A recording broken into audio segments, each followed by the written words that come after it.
Sure. President Indian Medical Association, Dr. Sajanand Prasad Singh ji. First time on Vision India Forum, Amrit Mahotsav Series, 75 years of India's independence. Dr. Alex Thomas, President of the Association of Healthcare Providers of India, 8,500 hospitals and going strong. A man recently felicitated by the King of Dubai. Dr. Thomas, we are very proud of you. Let me congratulate you and the entire AHPI fraternity for this wonderful achievement for the nation. This is not only you, we feel proud because we feel that we've achieved this. AHPI has done a wonderful job. IMA also is something which is very inextricably linked to the nation's medical, prowess, getting stronger by the day as we reach this fourth quarter on the 15th of August when we celebrate the 75th year of India's independence. Termed as the Amrit Mahotsav by the Honorable Prime Minister Narendra Damodar Das Bhai Modi ji on the 12th of March 2021. He said 75th year we will make it such a wonderful celebration. It will pave the roadmap for the next 25 years called Amrit Kal. For Amrit Kal शुरू होने के पहले Culture Ministry, which is celebrating Amrit Mahotsav, has already extended the Amrit Mahotsav by another 1 year. सो 2023 के अगस्त तक अमृत महोत्सव की पालना की जाएगी और 2023 के बाद से अमृत काल प्रारंभ हो जाएगा. इस विजन इंडिया फोरम की इस सीरीज में doctor Alex Thomas has been a very strong pattern over the last 1.5-2 years and he's been part of this initiative with various summits related to the health sector, almost 10 of them including organ donation. Because individually speaking, today we have the president of the IMA. Welcome, Dr. Singh. We welcome you to speak on the subject of Ayushman Bharat Modi Care, National Health Scheme, something which is inextricably linked to the nation's growth and also inextricably linked to the nation's respect globally.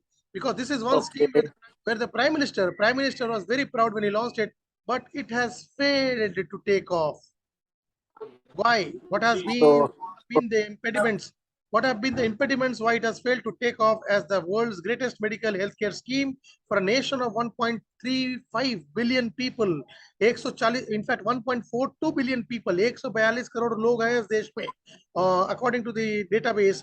But प्रधानमंत्री की ये जो जन औषधि योजना है और जिसको हम आयुष्मान भारत का नाम या मोदी केयर के नाम से भी जानते हैं, इसमें क्या कमियां रह गई, क्या गैप रह गए, क्या स्टेटस है, इसके ब्रॉड कंटूर्स क्या है, आईएमए क्या सोचता है, जिसके डॉक्टर जिसके इंस्टीट्यूशन पूरे देश में फैले हुए हैं, कहां हम लैग कर गए और हमें आगे जाके करना क्या है ताकि आने वाले 25 सालों में ये स्कीम वो कर ले जिसके लिए इस स्कीम को फॉर्मुलेट किया गया था. Over to you doctor Sajanand Prasad Singh. Okay, thank you very much, sir. Respect to Alex Thomas. He's very close to me and he is my friend.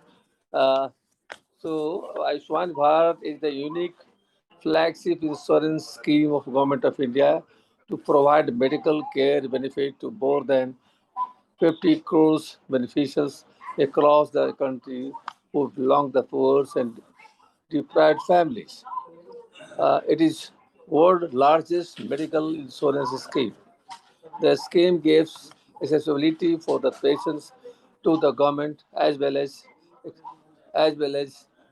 implant private hospitals for availing always all secondary and tertiary healthcare services and covers benefit up to 5 lakhs per year per family. Expenditures on healthcare has become a exorbitant due to increase in tech-based management and reliability on investigations which are costly. Ayushman Bharat helps the patients to mitigate such exorbitant medical expenses where the entire cost is borne by the government. The scheme covers nearly 1,400 procedures, including treatment costs, room charges, doctor fees, operation theaters charges, ICU charges, etc. In spite of such alternative components of the scheme, the scheme is not picking up because of low fixed package rates, which are fixed arbitrarily and not affordable and acceptable to the healthcare establishments. With the interventions of the disease leads to certain exchange, but still there are need to of the rates. So the large number of hospitals from the private sectors take participation in the scheme and actively involved in propagating the usefulness of Ayushman Bharat. This is very good scheme, which has been by the Prime Minister of India.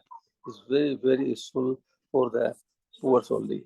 So thank you very much, sir. Thank you, Alex Thomas. So I have to go to the Chamber of Ministers. So so please, thank you very much. Over to you, sir. Dr. Singh, what do you think are the expectations of IMA when it comes to the, because you have to leave, we'll try and talk to you as much as possible, because when we bring Dr. Thomas, the entire commentary is going to change from the private hospitals perspective. What are the expectations from the IMA?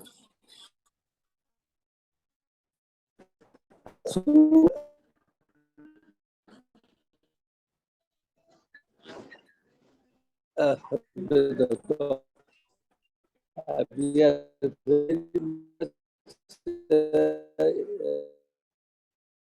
impressed with the government despite doctors who are working in the hospitals or private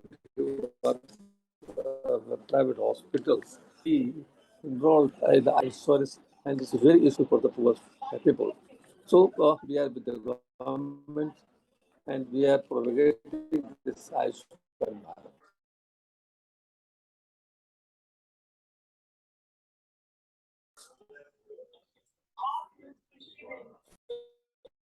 Dr.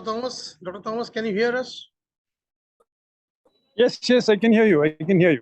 Dr. Alexander Thomas, you are the president of the Association of Healthcare Providers of India. What do you think are the broad contours? Can you just take us through the broad contours of the scheme when it was started a few years back, and today, what was the progress like of the last 4 5 years, and then where do we stand today? Why has been there is such a big problem from the private hospitals perspective? There is a mudslinging happening all across from both corners, from the insurance, from the scheme perspective, as well as from the private hospitals, crying loud, the rates being too low. So Dr. Thomas, take us through the entire gamut of the contours of the scheme. Yeah, thank you, Amit. And I first must say thank you to our IMA president. I think after Dr. Sajanand took office, we've been working very closely together. And in fact, there's a consortium of organizations, IMA, NatHealth, FICCI, ASSOCHAM, and AHPI, and we have been facing a lot of issues together and talking to the government. Now, let me start with the story. I think a few years ago, Devi Shetty and myself, Devi is also a founder of HPI, we were traveling to Belgaum. And on the way, we stopped at a remote, not a very remote, probably a rural roadside cafe for a cup of coffee. So as we were having coffee, a middle-aged lady came in. She was actually the waitress helping serve the people there. And she said with tears in her eyes to Dr. Devi, she said, your hospital helped save my son. So on asking further details, it turned out that her son, he was a 2-year-old at that time, had a hole in the heart, did not have any treatment. But because of the state scheme, which was started by the government of Karnataka, initiated by Devi Shetty, she was able to get the surgery done at absolutely no cost to herself. It was paid for by the government. So it shows that the best of care from the best hospital was available to the poorest of the poor. So the reason I'm saying this is that Ayushman Bharat, the intent is excellent. As Dr. Sajanand said, it's the largest scheme in the world, and it actually intends to provide the best possible medical care to the poorest of the poor in our country.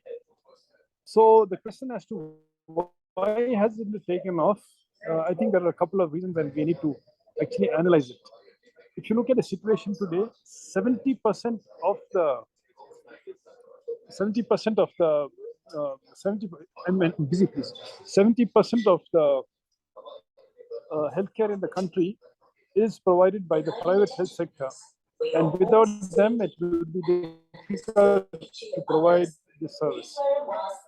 So, what has happened is, as was mentioned earlier, the rates which have been given by Ayushman are actually very, very low. Earlier on, with regard to the scheme I spoke to you about, at that time, hospitals were only doing about 5% of these schemes. So it was more of a social security, a corporate social service that was being given by the hospitals to the government and to the population at large. Now, however, with Ayushman Bharat, more than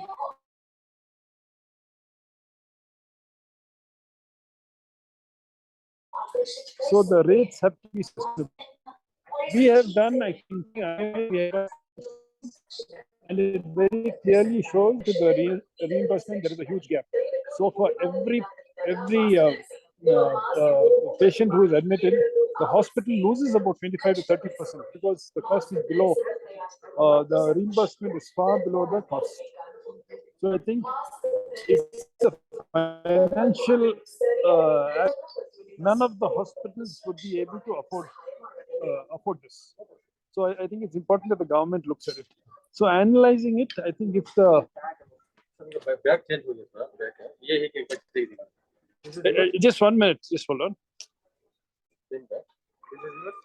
Oh, I'm so sorry. I'm so sorry. I was in the middle of a call, so I'm so sorry. Guruji, welcome. Namaskar. Just 1 minute. Yeah. Dr. Thomas is speaking. He's president of the Association of Healthcare Providers of India. We were also having with us Dr. Sarjanand Prasad Singh, the current president of the Indian Medical Association with us. He was in the office of the minister, Giriraj Singh, and he just, I think, quit show. He just left the show.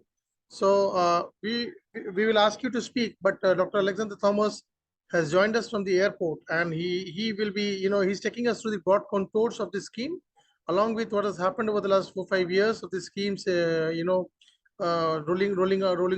out of the scheme, and then today where do we stand? Why has the scheme really failed to take off, and what is needed to be done in the future so that the areas of concern can be addressed financially as well as from an ethical perspective, because questions are being raised left, right, and center, including slinging from all stakeholders at each other, wherein people are at crossroads with respect to the efficacy of the scheme, and they need to take it forward so that the next 25 years the scheme is able to perform what it was intended to.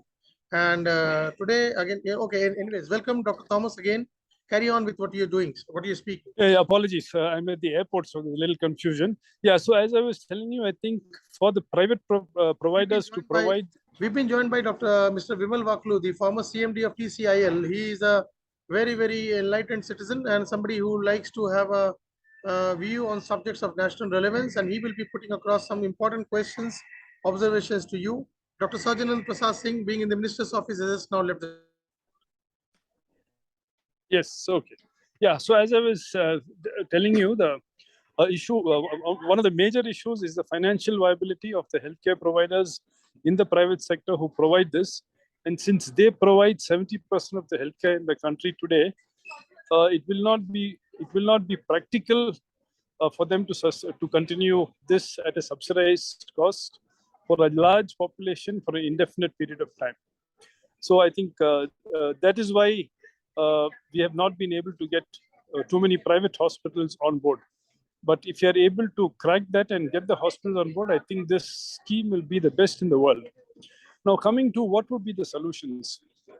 There are a large number of government hospitals, but unfortunately, not many of them provide the service that is the quality of service that is required to provide the best of care to our citizens. So I think it is important that we ensure that all hospitals in the government sector are accountable and ensure that they provide quality service. There are so many examples of government hospitals doing excellent work. In my own state, there is a Jaydeva Institute of Cardiology, which is internationally known. There is NIMHANS, which is internationally known. So I think a system should come in, and it wouldn't be too difficult to make government hospitals accountable and also provide them with the facilities which can provide good quality care. The second and very important is what HPI has been pushing for is that the government should provide at least 50% of the healthcare in the country. Now it's only 30%, and that percentage is coming down. So I think if we're able to increase the number of government institutions, ensure that they provide adequate care, then the problem to a great extent would be mitigated. Thirdly, I think there has to be a very ideal public-private partnership where the private hospitals and the government work together in complete transparency and ensure that all our citizens in the country get affordable, accessible, but quality care. So I think these are the three major issues. And again, I would reiterate what I said in the beginning. This scheme is probably the best in the world if it is implemented correctly and if we get all the players on board. Thank you very much, Amit, and sorry for the confusion. And thank you, sir, for Wakluji, your observations on Ayushman Bharat. Yeah, good evening, Dr. Alexander. Good evening, sir. Actually, just to give you some background, at TCIL, we implemented the Pan-African E-Network project, which was linking 53 countries in Africa to India for health and education. And we had linked about all the major hospitals of the country, including AIMS, Apollo, a lot of hospitals for the purpose of both continued medical education as well as medical consultancy. That is the background where we started from. Now, coming to Ayushman Bharat, just before it was about to be implemented in 2017, Ayushman Bharat in Varanasi. So we had a number of doctors on board there, discussing various issues, all the stakeholders, in fact, including people from, other domains as well, not only doctors. Now, in that, there were a few issues which were flagged by the hospital administrations. Like, as you rightly mentioned, it may not be viable if everybody has to undergo, say, a CT scan, everybody has to undergo MRI and all that, then the sum total of that won't be feasible at all. So there we had flagged one issue, that is it necessary for all hospitals to keep all the high-end machines with them? Why don't we have a model like we have in pathology? We have Lal Path Labs, and most of the hospitals send their samples there. And that is how it has become commercially also viable for the hospitals. They earn a good amount of money out of it. It has become viable even for Lal Path Labs. They earned a good amount of money, and customers get service at a reasonable rate. So now if there are limited number of CT scan machines, because not every patient needs CT scan, but what happens, it's a natural tendency. When a hospital installs a CT scan machine, it wants to maximize on its use so that overall the cost gets recovered over a particular period of time. Logical, if every hospital end of the day has to make profits to survive. But then that is the challenge. Why do they need to keep all those machines? Let them outsource the same way so that when a patient needs them within a particular geographical area, those assets can be leveraged by all hospitals to make it commercially viable for everybody. That's one part. Second is another one of the major reasons for, although government has spent tons of money, but hospitals are not happy, people are not happy, and yet taxpayers' money has gone into the scheme. One of the reasons we have found that there is also a fishing expedition by some of the unethical hospitals. What they do is simply go to rural areas, and this is stories narrated by some of the villagers, that they give them free testing camp. And when in the free testing camp, they say, okay, you have this problem, you have to undergo surgery. and they say we don't have money. They say, don't worry, there is Ayushman Bharat. And then the surgeries are performed. Those 5 lakh rupees, once they are over, then they are pushed out of the hospital. And the next of those kins, they'll not get the service for 1 more year. So this has also been happening in some cases. So as a part of the medical fraternity and medical association, what are your counter remedies for these things? I mean, this is as a citizen now, these are my concerns because it's the taxpayers' money which is going into this scheme in a big way. Thank you, sir. If I may respond, Amit. Yes, surely. Yeah, sir. Yeah. No, I do agree with you, sir. That's there are some frauds happening, and in fact, because of trying to cut corners, we have actually been able to identify and also warn our members. Recently, we got a complaint from one day, I won't mention the name, where patients had gone to the hospital and said, you give us a cut and we will say that we were admitted and treated. So that is, I think that's a different segment, and AHPI and IMA do not tolerate this, and we tell the government, please take criminal action against these elements. And some of these hospitals are run by non-medical people and their only objective is to make money. I think we have nothing to do with them, and we want this to be absolutely weeded out, because these are the people bringing a bad name to Ayushman and a bad name to the medical profession. Coming back to I think the basic premise, if you're looking at private healthcare, most of it is private investments. Most of it is the hospital. The government does not help these hospitals. It's purely a investment by the private people. I do agree that we should not be too capital intensive. Like a CT scan should not be put where it's not required. But I'm talking about even basic procedures in the costing. Like for a C-section, I don't remember. But we had done a costing for the government of Karnataka. I was a member of the government Karnataka task force. So it was an official government costing where overseen by the government. And even a C-section was being done, was being reimbursed much below cost. So I think basically it's a question of financial viability. And behind this, I think, again, we need to be very transparent. There needs to be integrity, and the government should look at private players as somebody who's trying to help them.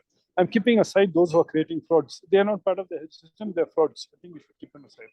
But I think if you're able to work together, like in Karnataka, I have had the opportunity, being from Karnataka and working with HPI, we have done a wonderful job, the public-private partnership. We have ensured that training has started in the district hospitals. We've ensured that our district hospitals have more specialists. They've given a system to the government of how to make these government hospitals accountable. So there is a lot to be done, sir, but I think from both sides. From the private sector, there has to be transparency and integrity. From the government, they have to realize that at the moment, it is a government, they have to depend on the private players, but they also have to make sure in a phased manner that they do not depend too much on the private sector. Well, sir, I agree with all your points. Just 2 more things while you were responding to my queries. Just 2 things came to my mind. You referred to C-section. Now, you see, there is a big alarm being raised the world over about these excessive C-section procedures. Because, the number of such things have increased exponentially in the recent years. Concerns about it. And it happens because people are told that, yeah, you get over this is necessary, and a common man doesn't know whether it's necessary or not. I mean, he's dependent on the medical professional for that. So, but procedures get replaced by the C-section one. That is one thing that has happened, also a part of it. Now, coming to this, as you rightly mentioned, 30% of the services provided by government and 70% by the private enterprises. But government plays a major role in this. I mean, in every big city where the real estate prices are really prohibitive, government has provided, facilities to private enterprises at the rate of 1 rupee per square foot. I mean, I'm talking about the hospitals. It's happened in Delhi, it's happened everywhere, Bombay. So that is the investment from the government side. So it's not that the private enterprises are investing into that real estate, which is a big amount of money, if you see. And that money, I mean, apportioned over a period of time of 20 years or so, it's a lot of money, if you see.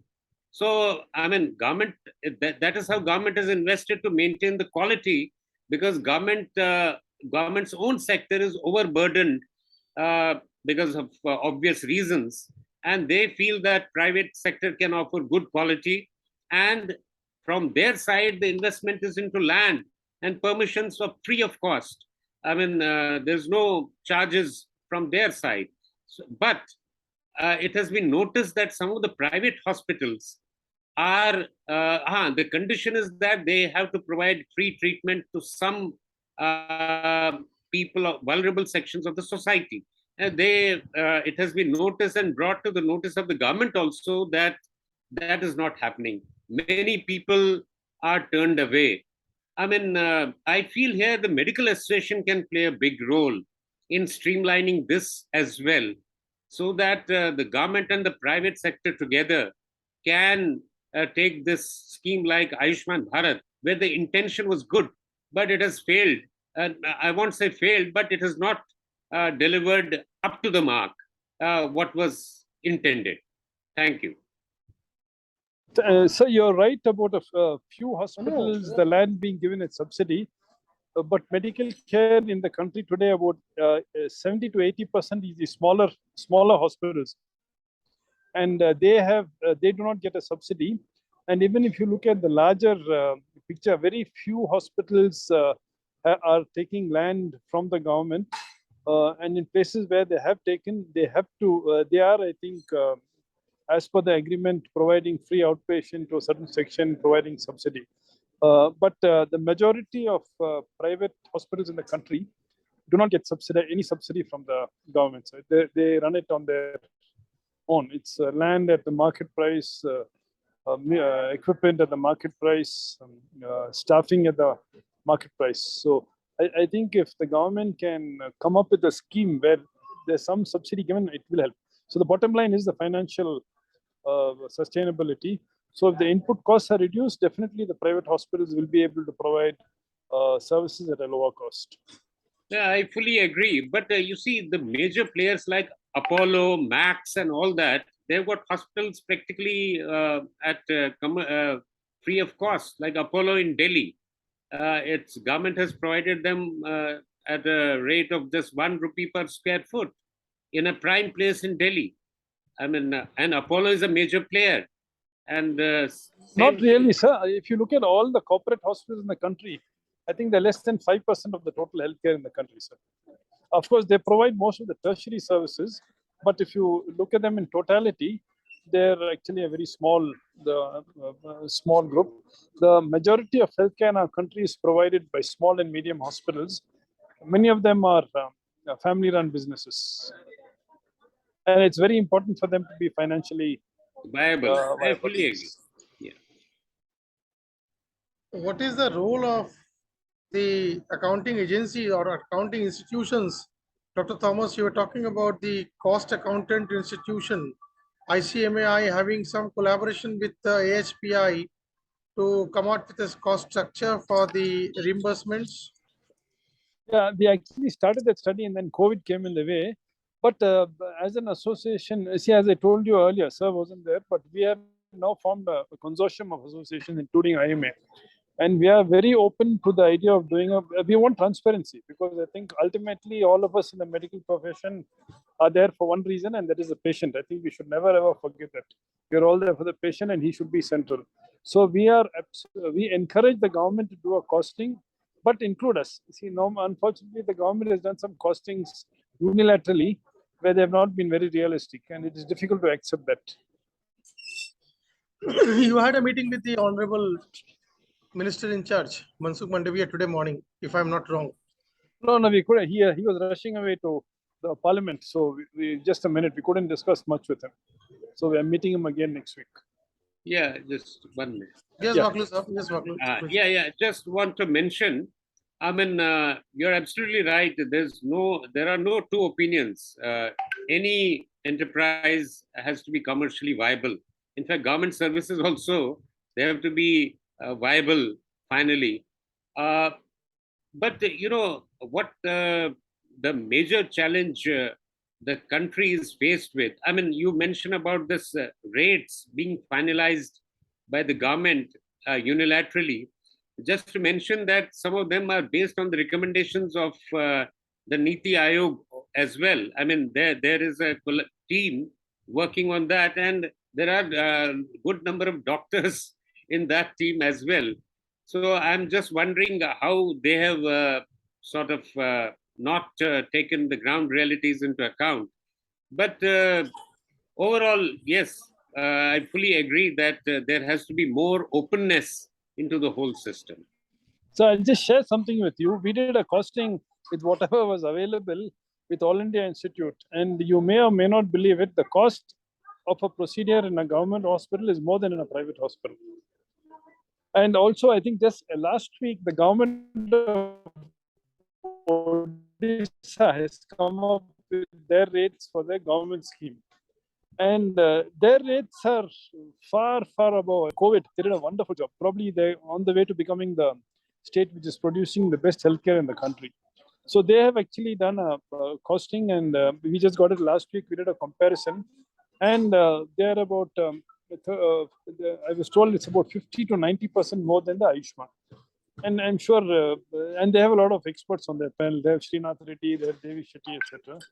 So I think ultimately it's, as you said, transparency and genuineness, and ultimately, if we keep our health of our population in mind, everything will sort out.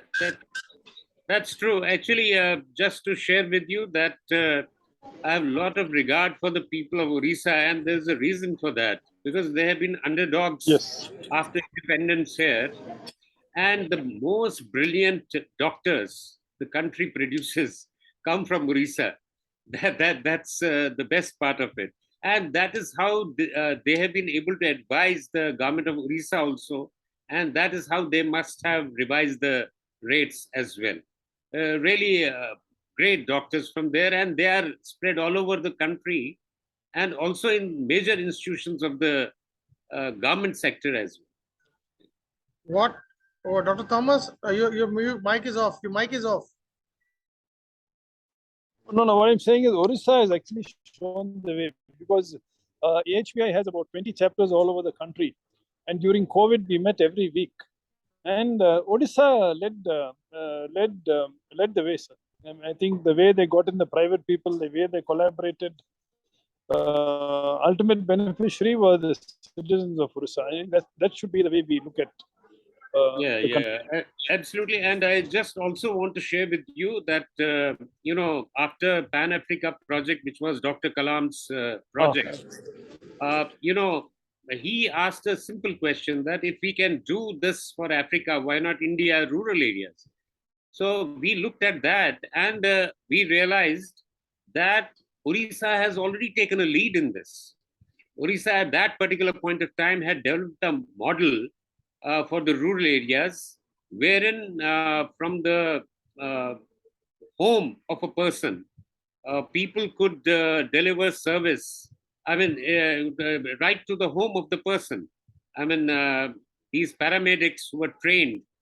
I mean, it was a pilot project, but it was already in vogue there, wherein people used to go to the person who would fall sick in the village, and the paramedic will connect with the medical professional, the doctor in the main town, and then through telemedicine, he would check all the parameters, because all the machines were DICOM compatible.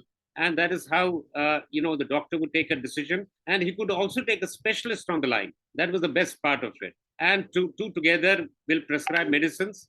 And if they feel that it's an emergency, they know the GPS location of the,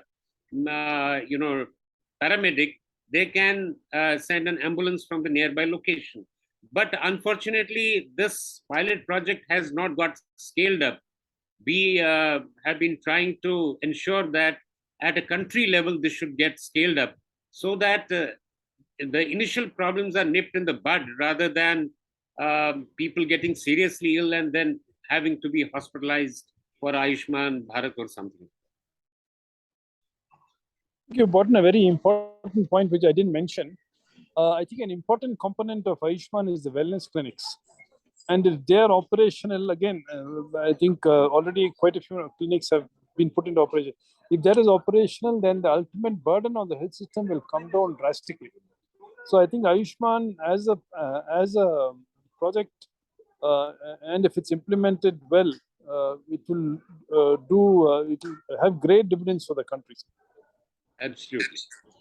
Dr. Thomas, what makes Orissa lead the race?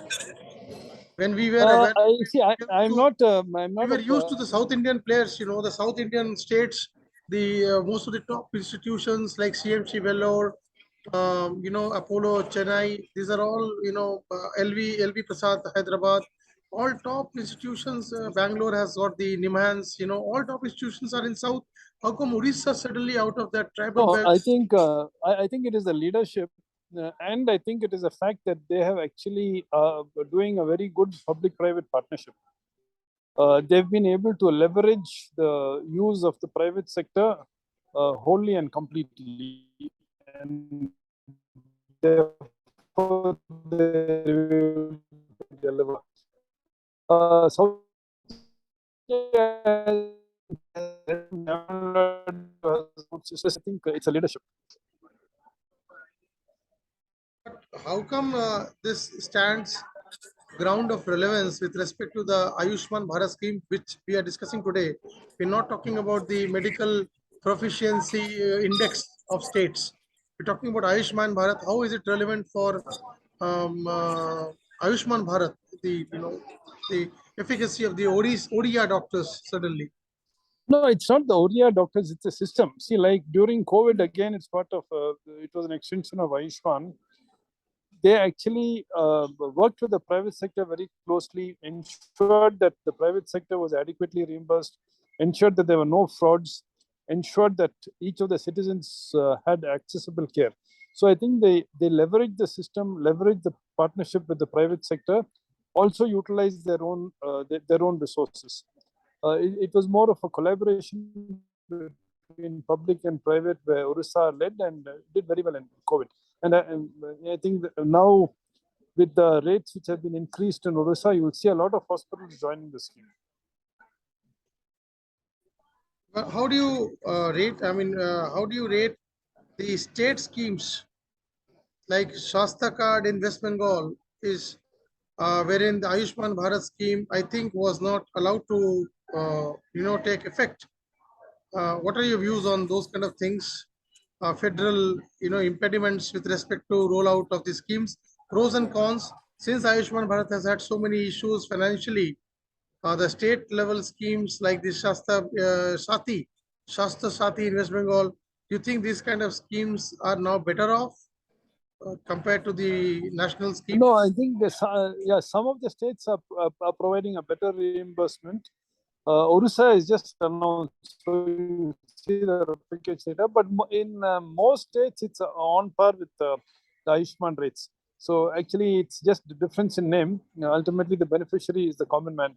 But again, the government doesn't have enough resources at its disposal, and so they have to get in rope in the private people, and they have to ensure that the private people are leveraged to provide good service, at the same time be financially sustainable. Then how come the state governments are able to capitalize on pushing their state level local schemes when it is compared to something like Ayushman Bharat? Like that is what West Bengal has been able to capitalize even in the last assembly elections. Difficult for me to answer that question, but again, let me tell you, in Karnataka, even with the previous government, which was not the same government, because politics unfortunately plays a part in this. Here also, the number of hospitals which have actually been part of the scheme are not as much as one would like to. Dr. Waklu or probably Dr. Thomas, anybody would like to talk about comparisons between international schemes like Obamacare vis-a-vis Modi Care?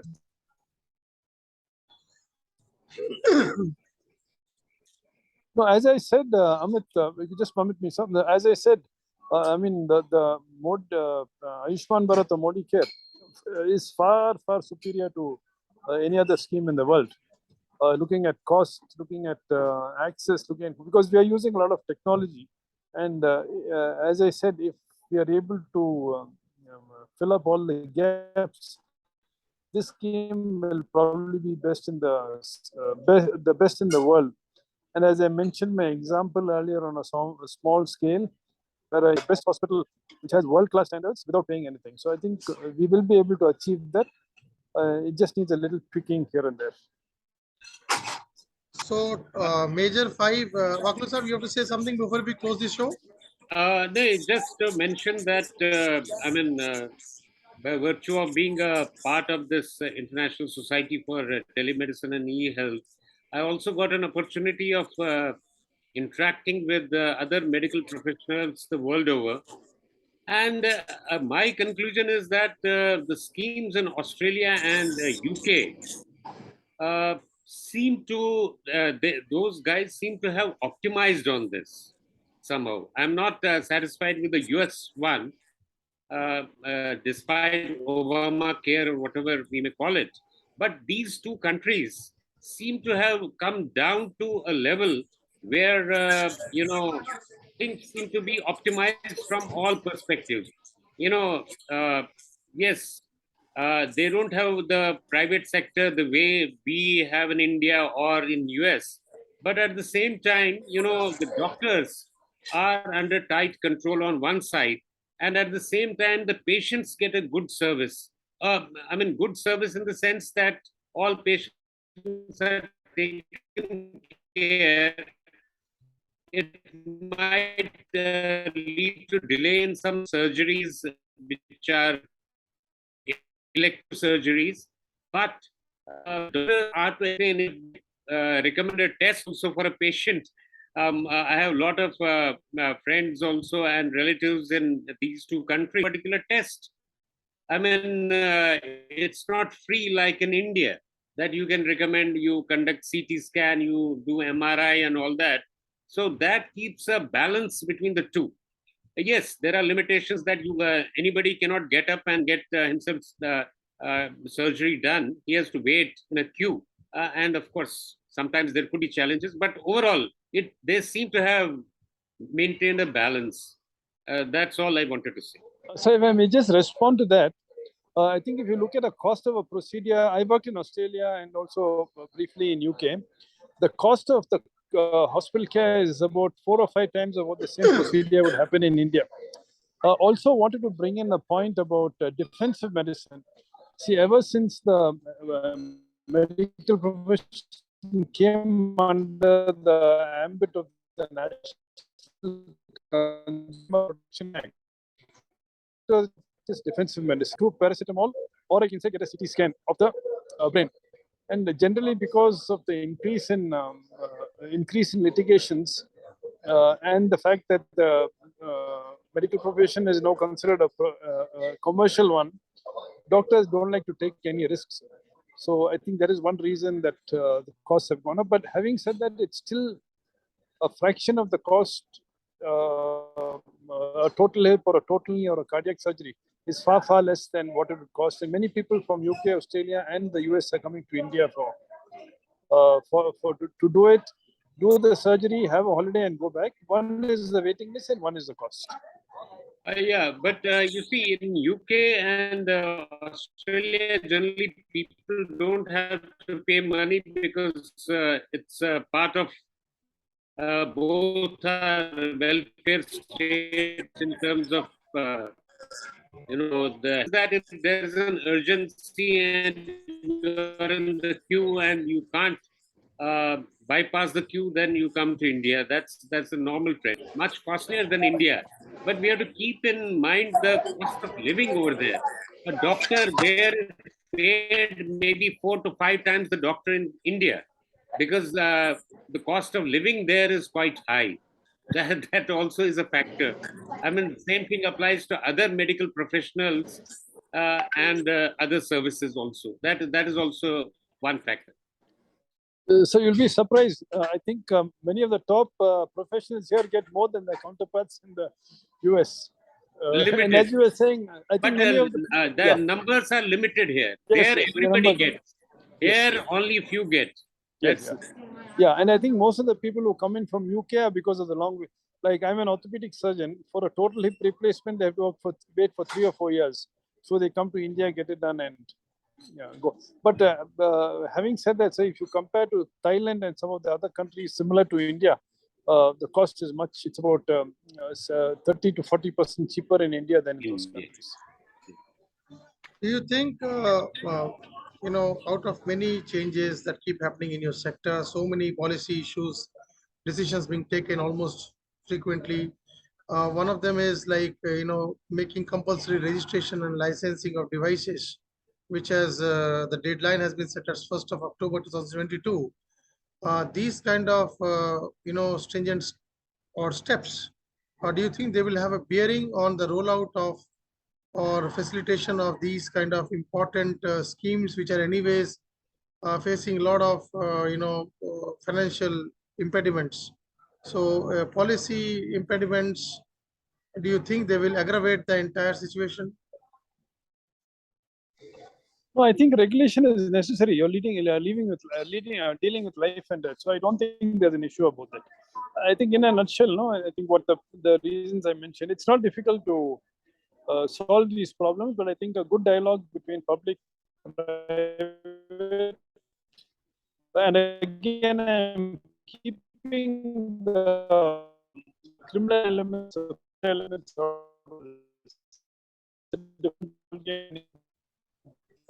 differently. But generally, if you are able to work together, and Karnataka has shown that way, we're able to do a wonderful job. And I think we should do it because, as I said, the medical profession, we owe our allegiance only to a person, and that is the patient, and we should not forget it. Dr. I get a little. CMC is in together. Yeah. Really come up to the level of the CMCs. There is no doubt about it. Because it's more like a self. Dr. Thomas, I'll have to close the show. Final five recommendations for the government. Final recommendations for the government to make this scheme at least start moving in the right direction. Okay, I think first is the government should make their all their hospitals, and it's not difficult now with technology. All hospitals have to be accountable and have to be outcome based. The government hospitals. Number two, increase the number of beds in the government sector. Number three, have a dialogue with the private sector and ensure that we get the best outputs and outcomes for our patients. I think I'll only give 3 recommendations. Thank you, gentlemen. It was a wonderful interaction. I wish we could have people from the National Health Authority as well. But these are issues which people like to refrain from speaking. Dr. Alexander Thomas, as always, getting you on board and then getting you speak your heart out, especially Dr. Waklu, Mr. Waklu had really fueled up the entire show and the discussion, and played a complete perfect catalyst for this discussion to become very productive, and some technical issues to be discussed, which can be put forth now to the policymakers for them to take note of, so that the entire sector, the country, the citizens, and the people who really deserve to be treated on this scheme, they get really benefited from this scheme. Jai Hind, thank you so much. Thank you. It was a pleasure.